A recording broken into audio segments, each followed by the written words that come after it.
Tell Gravik I'm coming for him. Tell him yourself. What's going on, guys? Welcome to M-Stream. Narito na ang Tagalog breakdown ng Marvel's Secret Invasion Episode 5. Ano-ano kaya mga detalye, Easter eggs at MCU connections ang nalagpasan mo? Tara, hanapin natin.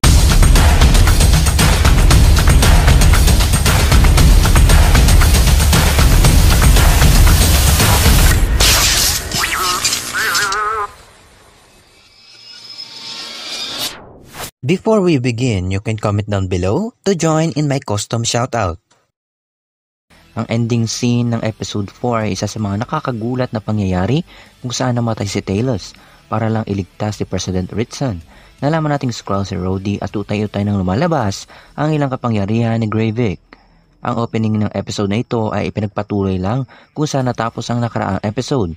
Sinugod nila sa ospital si President Ritson habang binabalita sa telebisyon ang existence ng mga Skrulls.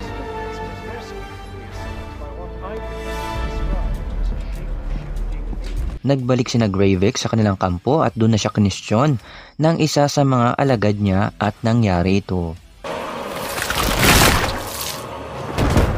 Dito pa natin nalaman na hindi pala balak iligtas ni Gravik ang mga nasasakupan niya dahil mas gusto na niya ngayong maging makapangyarihan gamit ang mga DNA na nakuha ni Fury.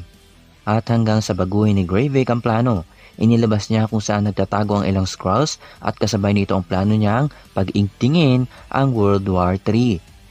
Pumunta ang Skrull Rhodey sa ospital at muling hinarap siya ni Fury. You don't want to kill me because you're not ready to die. But being as I'm not one to pull a gun and not use it, let me give you a little heads up. Napunta tayo sa London at nagbabalik si Sonya Falsworth at makikita nating utay-utay niyang natatagpuan ang ilang Skrulls.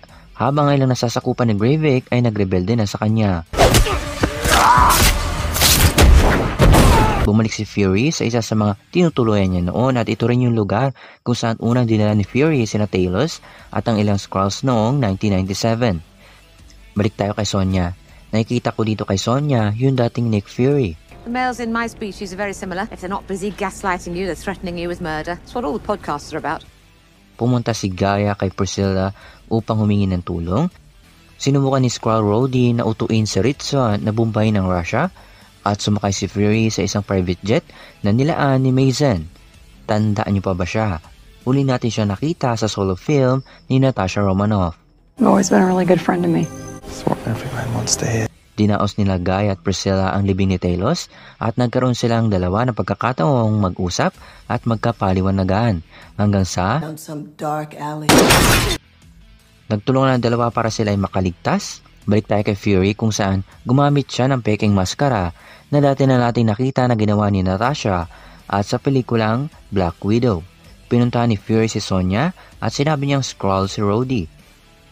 At nalaman natin na ang pagkakaroon ng Super Skrull ay responsibilidad din niya. Pinuntahan nila ang isa sa mga peke niyang puntod. Tandaan natin na marami pa siyang peking puntod na nakakalat sa buong mundo.